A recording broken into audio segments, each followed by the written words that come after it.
The 13th of March 2024 was Hampshire FA Academy Girls' much anticipated double-header game. With both points up for grabs in the league and an unbeaten record to protect, alongside a spot in the Tactic League Cup final, the stakes were high for this clash against Procision Reading. After securing their place in the semi-final with an impressive 5-1 win over Oxford City, the table toppers welcomed Procision Reading to Hampshire for a morning of cup action in tough conditions. With the pre-game preparations complete and the managers adapting to being mic'd up for the first time, the first half was set to kick off. She's professional. Big fan of their kit, by the way. Really nice. White and black, smooth, classy. We did warn you they were getting used to using their mics. This was just moments before Hannah was unfortunately forced to leave the pitch, leaving the Academy girls without their captain. Well, what is it, sir? Obviously, if we look at who's the most qualified English.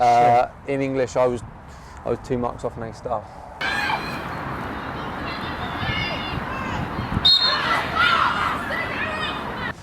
Okay. And you know what happens to ice after water? Yeah, it just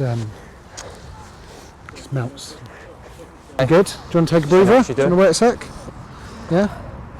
Should we take a breather, James? Yeah, definitely. I've actually got pins and needles because I'm carrying the bag as well, so thanks. And I've got the ice as well. Yeah, and ice is heavy, obviously. Yeah. With Hampshire forced to make a first half change, the game would only see half chances for both sides.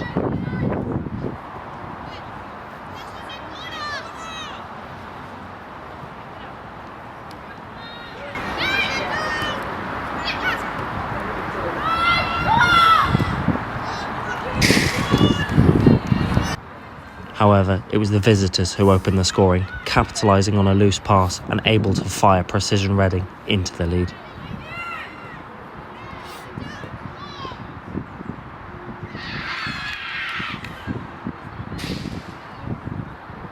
Oh, this is a test for them to see how they respond to this. And things would go from bad to worse for Hampshire, as moments after going a goal down, the VO analysis camera would too crumble under the pressure. You've had him there, Dennis Cecil. Move on. As the whistle blew for half-time, the league leaders were left trailing by a 0-0 at the break. So when things aren't going our way, so we let in a goal, we're not playing great, what starts to happen then? Heads drop, what else? Blame each other, blame everything but ourselves. Okay, so who gets us out of this predicament that we're in at the moment? Us. Yes, Imogen. Great answer. Okay, so I take your point. I take your points. I think the answer is that we're just not playing well enough. I think that's the answer.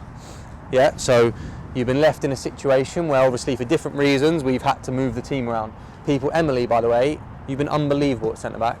Fair play to you. Found out 5 minutes before because we had to change things around. Leah, where's Leah? Goalkeeper playing as a number 10 again, forced into it. Been brilliant. So well done to both of you. Okay. With an unbeaten record and a potential cup final on the line, it was time for the Hampshire FA Academy Girls to produce some magic of their own.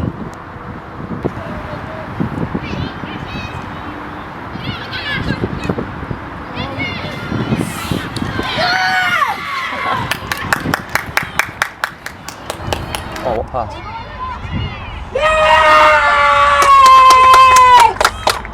Oh, she wasn't.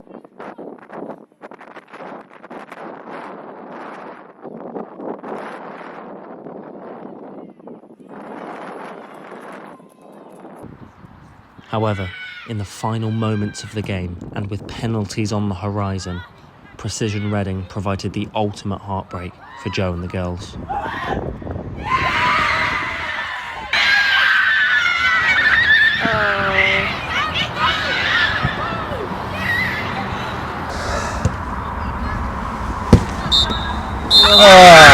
Well done.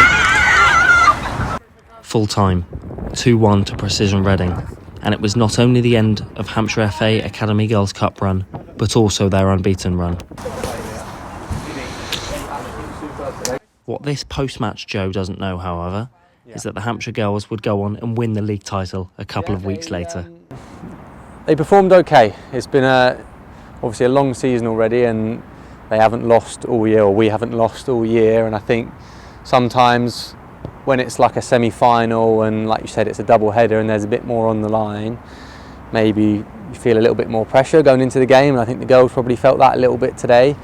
And then we had a lot of changes that we had to make due to a variety of reasons, and I think that maybe unsettled the girls a little bit. But at the same time, I think especially when you're up against 10 men for the last kind of 20 minutes, half hour, I still think that we needed to perform a little bit better today.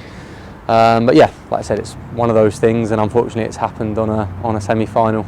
Yeah, I mean, it's going to come to an end at some point.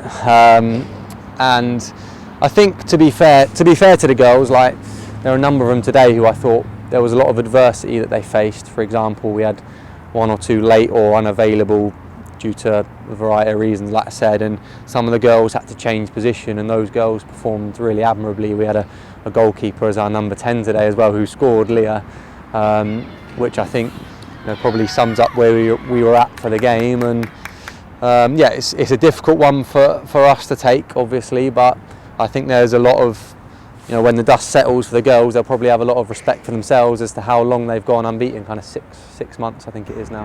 Hannah coming off obviously doesn't help, but at the same time I think we still played some good football around that.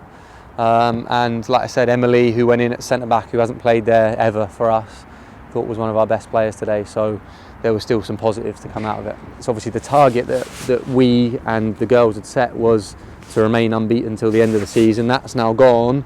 Obviously we're out of the cup, so I think it realigns now to winning both the leagues that we're in.